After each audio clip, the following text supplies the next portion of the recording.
After the ratification of our Constitution, our nation was very quick to add 10 amendments, and the very first one of those, at least as we have them listed now, deals with the freedom of the press, how we manage information, the exchange of ideas in our society. Those words have been important throughout our nation's history. They don't execute themselves. They don't just magically mean that everything is going to go okay. And I'm joined today by someone who has paid a certain price personally and demonstrated some real courage in assertion of that First Amendment right with his local newspaper, the Marion County Record. Eric Meyer is the publisher of that paper, and it's my pleasure to interview him today. Eric, welcome and thank you for taking the time to speak to our audience. Thanks, Dan. I appreciate it. Journalism seems to have been a lifelong passion for you. How did that start? Oh, geez. I've been a news nerd as long as I've been alive, really. But I didn't decide I really wanted to go into it until my senior year in college when I actually saw what it did while I was editor of my student newspaper. But I'm a third generation journalist. My grandmother was one of the first who sort of escaped the pink collar ghetto at daily newspapers and was out of the women's section and covering real news. And I used to go down and visit her in the newsroom of the Wichita Eagle before I knew how to read and write. But I saw all these people down there grabbing these pieces of paper and these big fat pencils and scrawling stuff on the paper and then going over and putting it into a pneumatic tube and sending it off to the composing room. So I went one day while I was visiting her and she was busy writing her story. I went through a wastebasket and found a bunch of old copy and marked it all up, even though I couldn't read, and sent it up to the composing room. And eventually the composing room foreman comes down and says, "What are we supposed to do with this stuff?" But that was the start of things. Even as a little kid, one of my favorite toys was I had a block of wood that I'd stapled a piece of string around, and a long string on the bottom was my lavalier microphone. And as a kid growing up in Kansas, one of the things you did all summer was spend half the summer in the basement being chased away by tornadoes. And I was fascinated by these guys who got on television and told us how to save our lives by getting in the basement. And I thought, that's kind of cool. That's what Superman and Batman and Captain Kirk and G.I. Joe are doing. And I wanted to play that too. So I did things like, when I was playing by myself, I made news sets with various different things, and it continued on. I sort of lost my interest in broadcast at some point, and the first term paper we had to write in school, when you have to learn how to do footnotes and what all that kind of stuff was, mine was on modern newspaper design.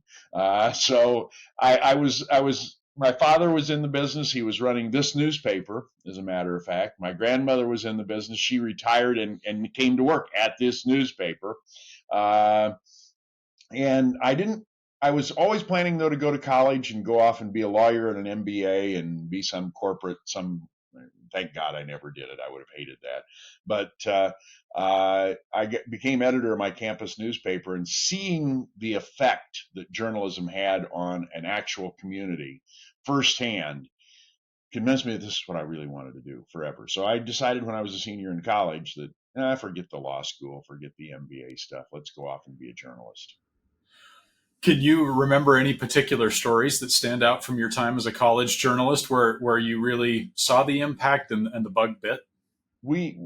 Probably the best thing we ever did was one of the nice things about college journalism is that very often you have lots of reporters. So I was running as the campus editor before I was editor in chief.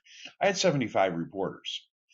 There's stuff you can do with 75 reporters that you can't do in most newsrooms. And so we sent people out to cover all sorts of beats that we weren't really interested in. The public school system in town, we really didn't care about that. But one of the reporters came back with an interesting story of a special Skinnerian behavior analysis Head Start program in which children were literally being abused. They were forcing these kids to get tokens if they wanted to go to the bathroom, and so they'd sit them in the corner and they were wetting their pants. And if the parents complained about it, they'd threaten the kids. And there were rumors that they were going out and faking their expense accounts. And it was university professors who were involved in this. And we took a huge number of reporters. As I recall, my associate editor and I, Jeff Stinson, we spent spring break. I mean, spring break, we stayed on campus to go through dusty files of expense records from this program and then calling up every place they said they'd gone and ask whether they actually had gone there. And we found about $25,000 worth of expense vouchers that they hadn't put through. And this is back in the early 70s. Someone who was interning at a Kansas City TV station, WDAF, and somebody who was working for the NPR station on campus, KANU, had also become aware of this. And we decided to pool our efforts. And we did this sort of early multimedia, cross-media platform. We timed everything to come out all on the same day. Did what was good for broadcast on broadcast, what was good for print on print, all these other things back in the 70s. And we got 2 people sent to prison. And that's kind of when you feel, cool. We spoke up for these kids and these parents that were having trouble, that were being abused by the system, and we got something done about it. And that's a feeling that you can't turn your back on journalism when you see something like that happen. Well, let's shift to a compelling story that had you in the middle instead of you as the reporter. It seemed like this should never happen in America, but in August of last year, 2023, police raided your home and the newspaper that you own there, the Marion County Record. The raid was condemned by free press advocates and journalists from around the world and seen as an effort to intimidate your paper into not publishing a story. Can you walk us through that day? What was that surprise like for you, and what was going through your mind? It was totally unexpected. I was actually sitting at home at the time. I lived with my 98-year-old mother. I'd come down here to Kansas during COVID, come on spring break from the University of Illinois, and I couldn't go back to Illinois because of COVID. So I taught my classes from actually where I'm sitting right now, using Zoom and whatever else. And I did that for the rest of that semester and did it for the next year. And somewhere along the line, I said, enough with this online class crap. It doesn't work well. I'm close enough to retirement age. I'll just retire, and stayed in Marion. So I'm staying with my 98-year-old mother. And it was getting close to time. Her Meals on Wheels would arrive at about 11 o'clock in the morning. And I was waiting for her Meals on Wheels to arrive because it was usually cold and I'd heat it up for her. But got a knock on the door. There were a couple of cops out there that were executing a search warrant. And I told them at the time that this is probably not legal what you're doing, and that we have information about the police chief which we hadn't published, and we think this is just retaliation for that. It turns out it probably was a much more serious retaliation than just that, because they also raided the home of a city councilwoman that same morning, who was an opponent of the mayor, and we had covered her opposition to the mayor, and we believe that it wasn't just the police chief, but it was also the mayor who was out trying to get us and trying to either embarrass us, or in the case of the mayor, he had said previously that the only way I can get rid of her, because he tried to get her recalled and couldn't get it. She, on the other hand, had override campaigns on some stuff he'd tried to publish and been very successful with them, or tried to enact. But we thought that this was an attempt by the mayor to enlist the police chief and some others in a campaign to embarrass us, get her convicted of a crime, throw us out of business, prevent us from publishing. There were discussions at the time about, well, who's going to be able to publish the legal notices after they're raided, and we can't quite prove all of this yet, but we've heard enough of it that we think it was fairly broad reaching. But they raided our office, and I tried to call. They immediately took my cell phone. They took my laptop. They forbade me to touch the desktop computer in the place, and I wanted to call a lawyer. Well, I had his number in my laptop. I had it in my cell phone. I had it on the desktop. And I also had it posted. Actually, it's still there. It's right on this wall over here next to my desk. And I now got more than one lawyer's number over there. But they wouldn't let us. I went down to the newspaper office. They wouldn't let us in the office. As it turned out, they stood at my mother's house for 2.5 hours, and eventually 7 of them came to my mother's house to take her computer away. They searched her basement, thinking there might be a file server down in the basement. And she's like, there's no file server in the basement. There's clutter, and I'm embarrassed, and I don't want you to go down there. But they went down there anyway. They took all sorts of things. They took everything that we had to produce the paper with. At that time, they threw our staff out of the newsroom. I came down to the newsroom and couldn't get in. And I finally went to a neighbor who lives not far away from here. And I said, can I borrow your phone? And it turns out he had an old flip phone. And borrow your iPad to look up our lawyer's number so we could call the lawyer and see what was going on. But they packed up all our material. They took our file server. They took our backup hard drives.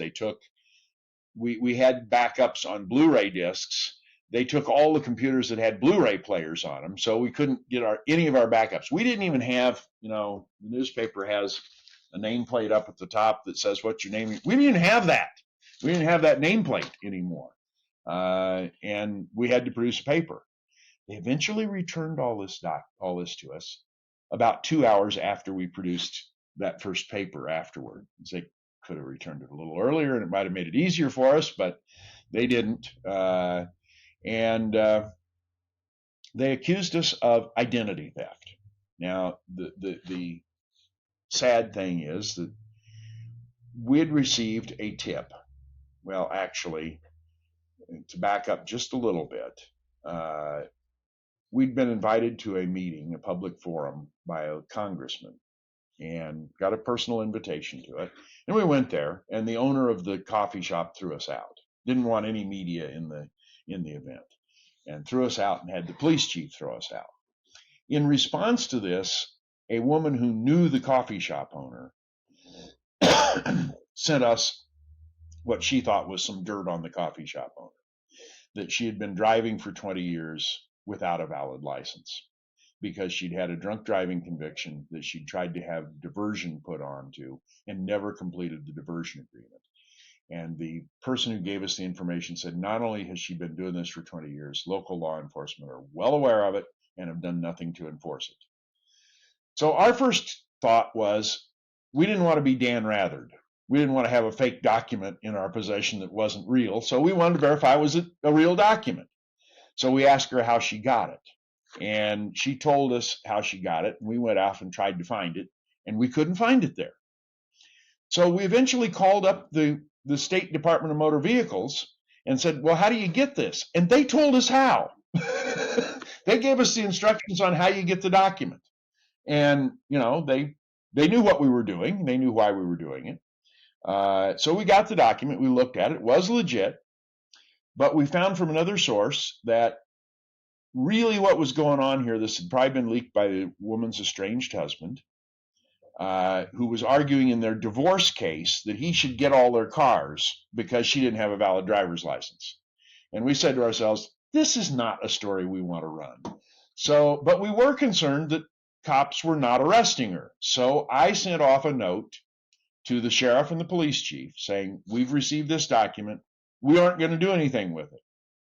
But there was an allegation made by the woman who sent it to us, who had connections with law enforcement. She'd been a dispatcher. Her husband is a retired state trooper. That the law enforcement was ignoring it, and that she might have obtained this record in some way other than the way she told us she did. We did not know at the time that the city councilwoman had also received a copy of this from the same woman. And the woman, the restaurateur, was asking for a liquor permit to sell alcohol at her restaurants.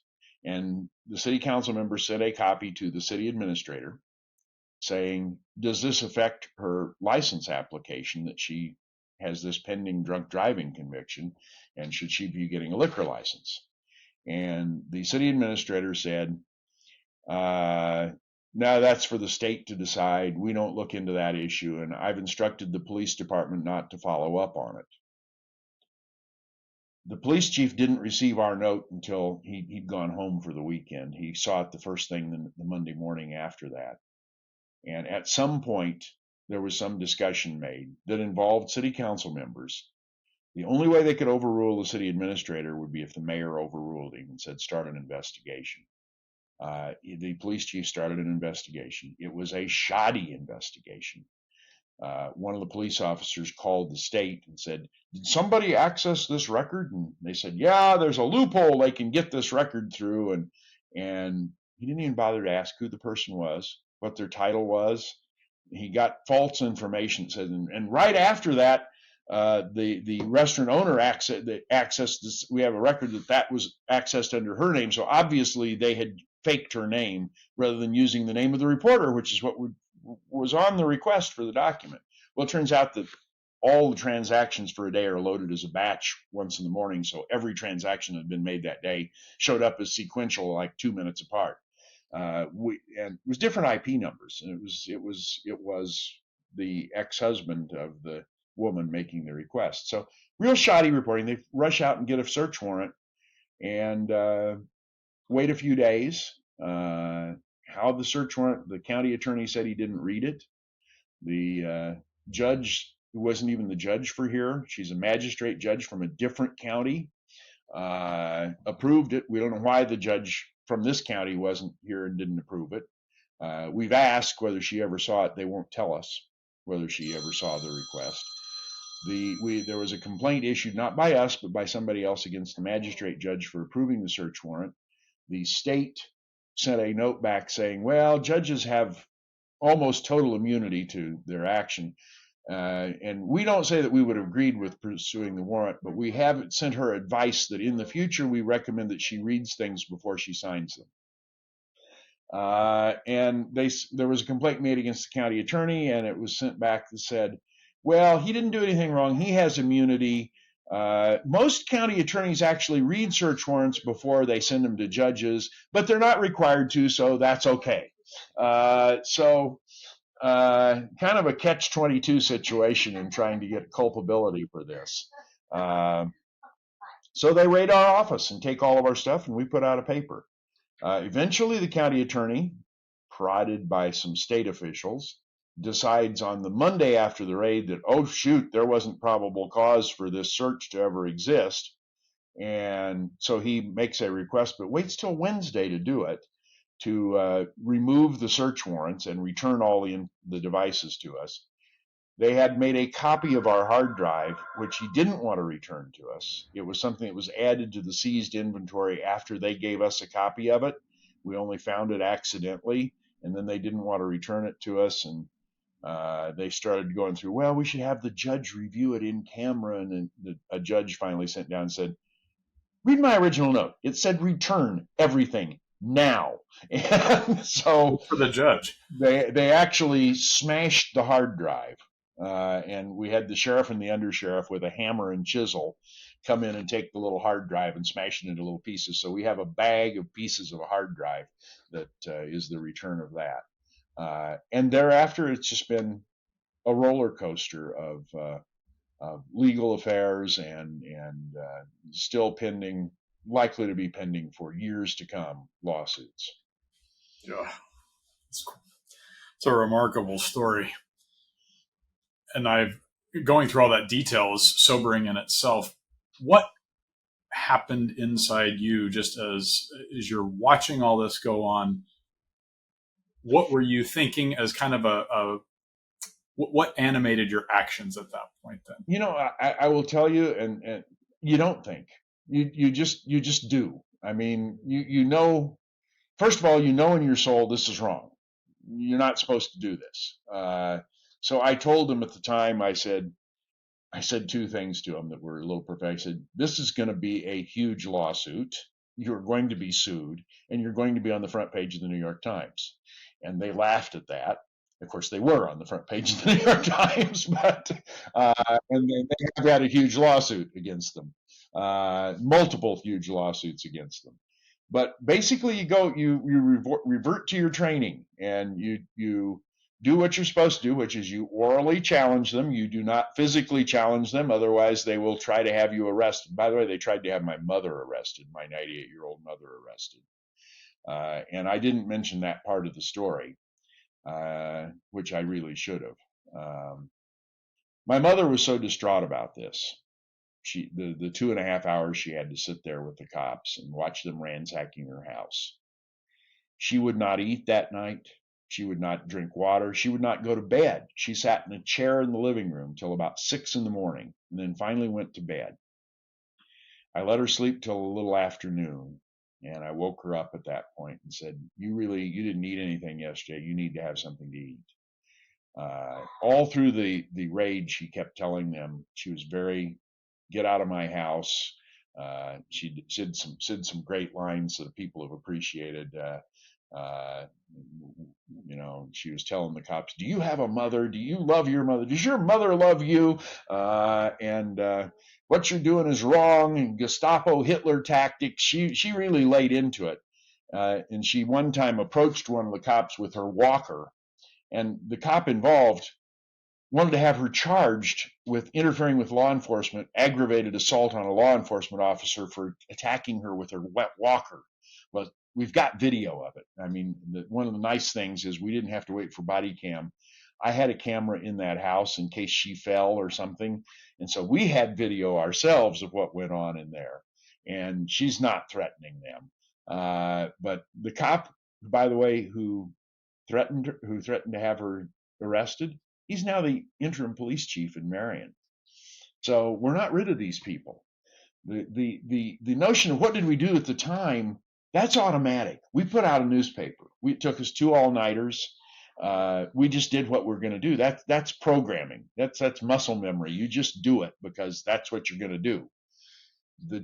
If there's heroism, if there's courage, the courage is we put out the paper last week with the same sheriff, the same county attorney, the same judge, the interim police chief now, who not only did that, but he was the one in searching our newsroom who went through a reporter's desk, a reporter who wasn't even here when the identity theft happened. She was sick that week, had nothing to do with the story.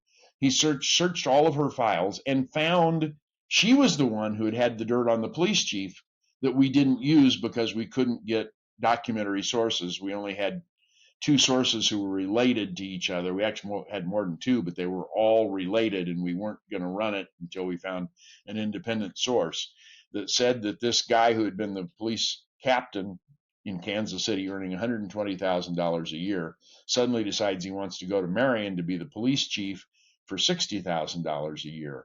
Doesn't really make a lot of sense until you realize that he was pending demotion for sexual improprieties and other things that he had done at the Kansas City Police Department.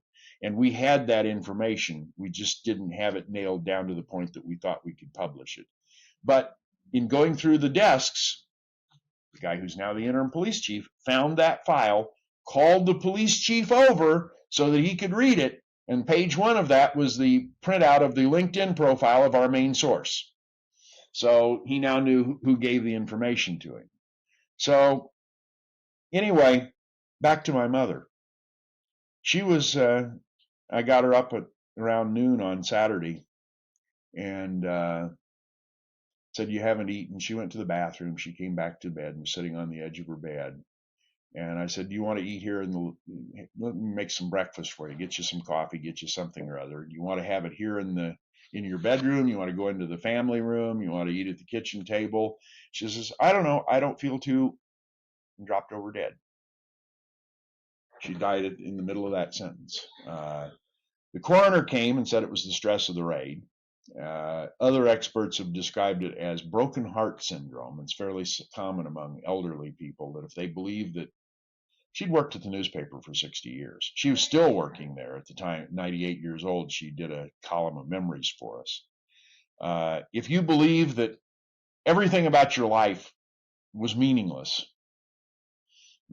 and you're an old person, you often die of sudden cardiac arrest.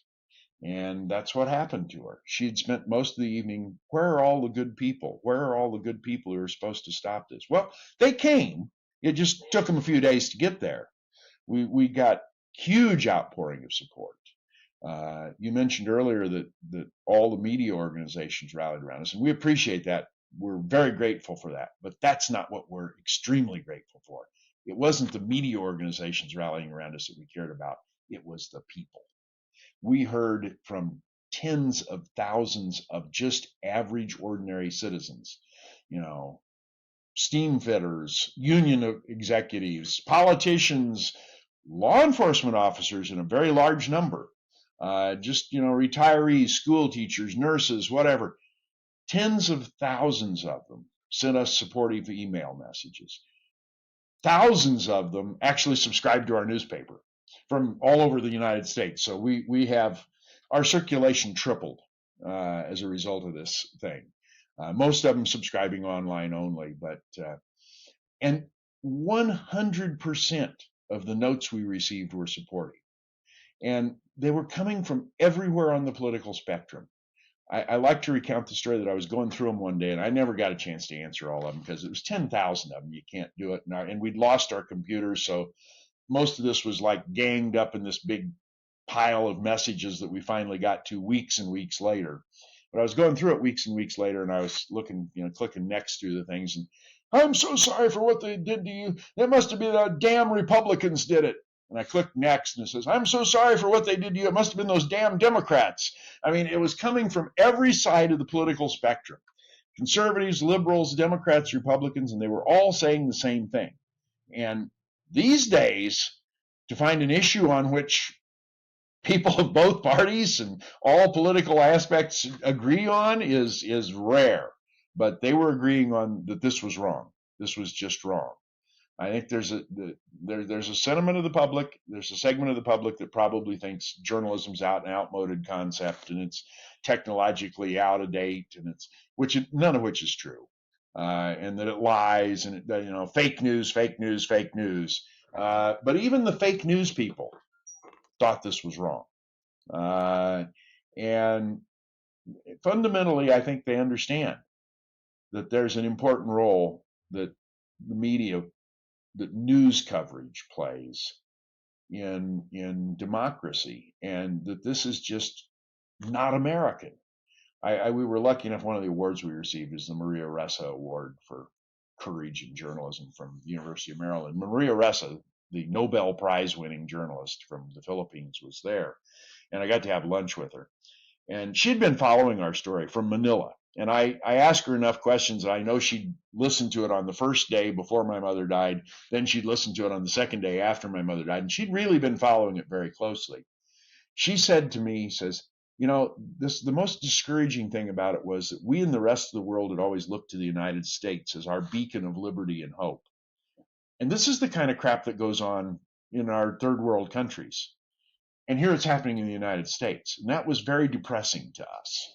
And I'd had a grad student from Egypt. In fact, we'd done a paper together for a convention about the repressive control of the media in Egypt and how the media had adjusted to it. A little tactic they called incremental reporting. They'd report a little tiny bit of a story, and they'd wait a while and report a little bit more, and a little bit more, and a little bit more, and they had to do it slowly, otherwise the government would come cracking down on them and raid their newsroom.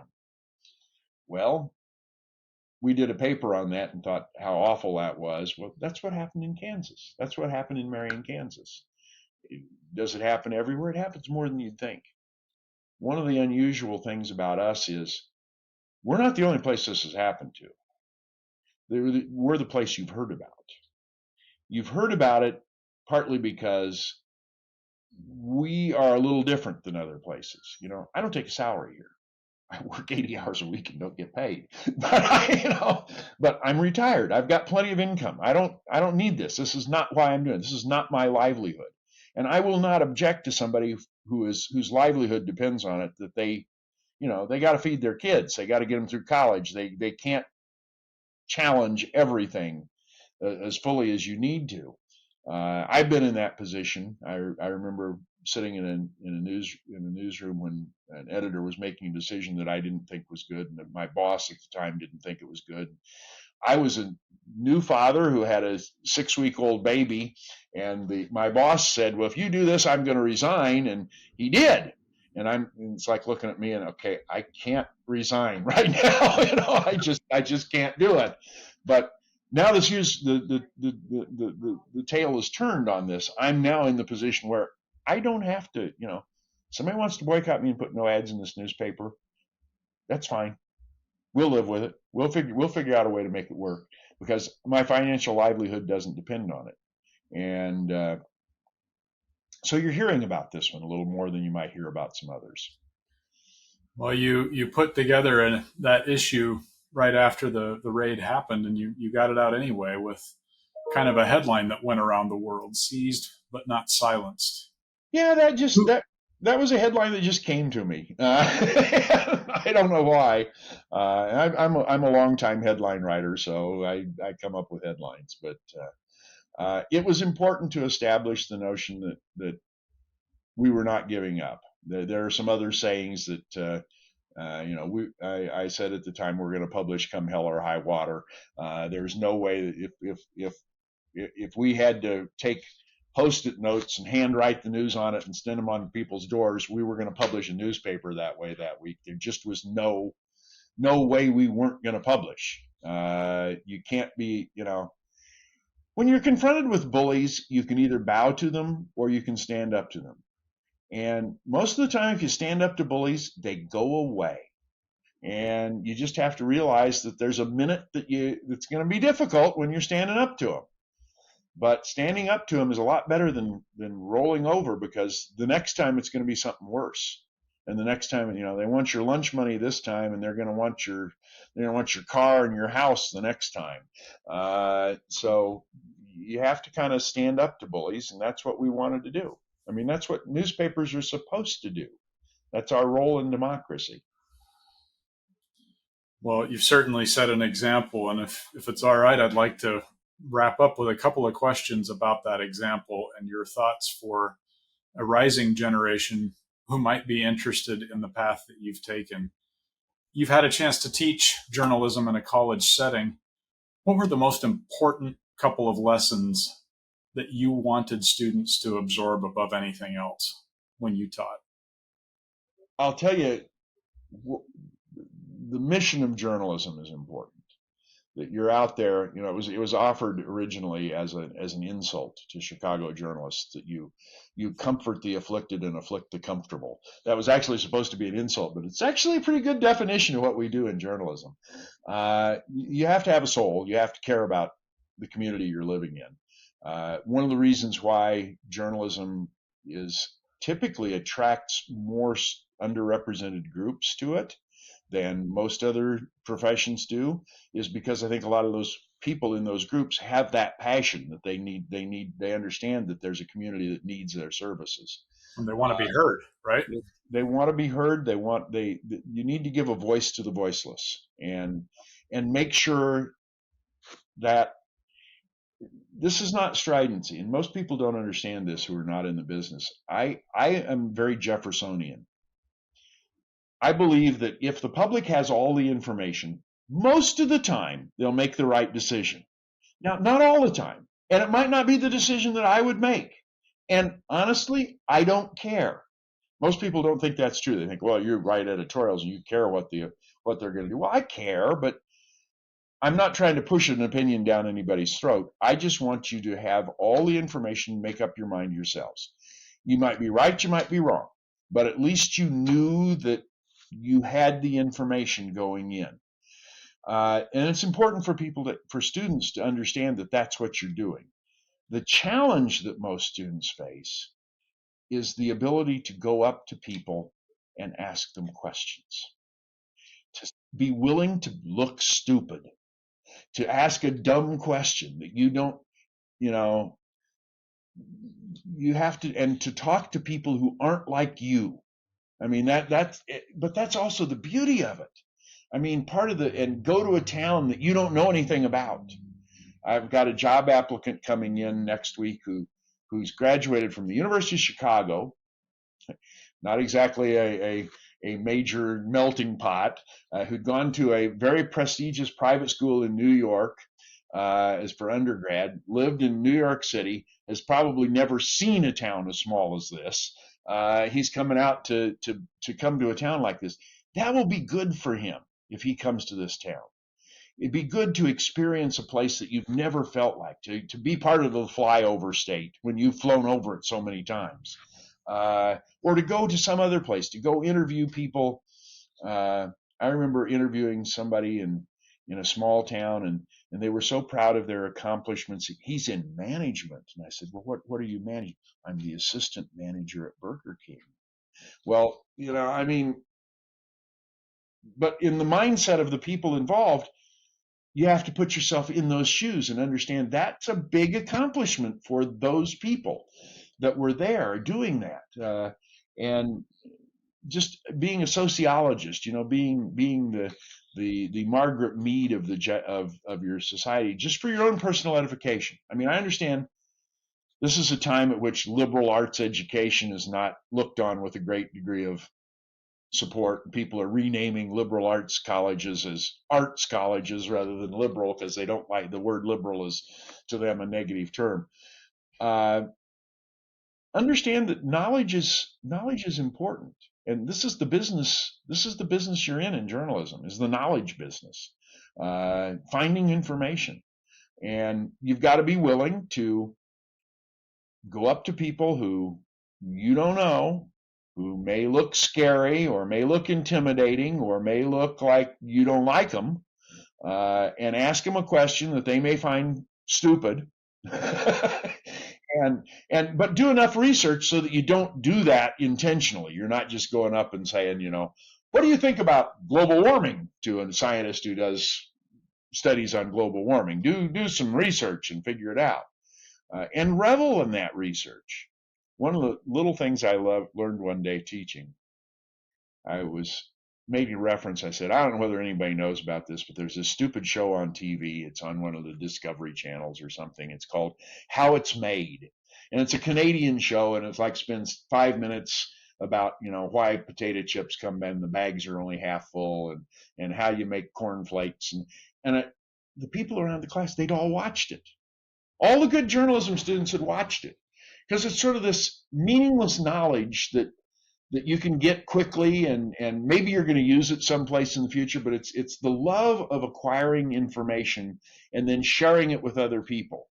And if you've got that, you need to be in journalism, because that's a job that's what it does. That's the joy of telling people things that they didn't know, and finding out things that are important for them to know, and then letting them know, and taking that thrill and figuring out at the end of the day, you've done more for democracy than most of the people who are elected to offices have done.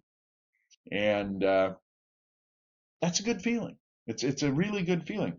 And even though I was fascinated with journalism, I didn't get that till I was a senior in college, till I went out there and actually did journalism in a community that I was identified with, my campus newspaper.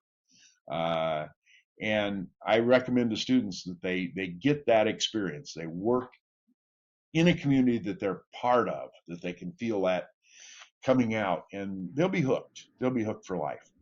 It's not about writing. It's not about photography. It's not about design. It's not about being, having the best hairdo and doing the news on camera. It's about what you do for democracy. Well, I think that's a perfect note to end on. And Eric, you and your mother and what you've all done together at the Marion County Record certainly, I think, are going to leave a legacy for our country and its legacy of freedom, and the humane legacy, what we share together as neighbors and citizens. So I want to thank you for what you've shared with us today, and especially for sticking with it on a day that had to be tough. My mother's a lesson for this. Obviously, she was very distraught over this. But when you're 98 years old, you know it's going to happen sometime soon. To be able to go out and have your death mean something, that was what got attention for us. It wasn't the raid; it was the video of her. I know that. I mean, this is, and she would feel vindicated by the fact that her death had meaning. At 98, most people don't get to die having meaning. They go gentle into that good night. She did not. And she's the type of person who would really appreciate that. But I appreciate the opportunity to talk about this and hope that people around the world might be inspired by her and us and everything else. And my God, we need it. I mean, look at the state of our democracy right now. We need journalism to help us out of it. Couldn't agree more. Eric, thank you so much. Thank you.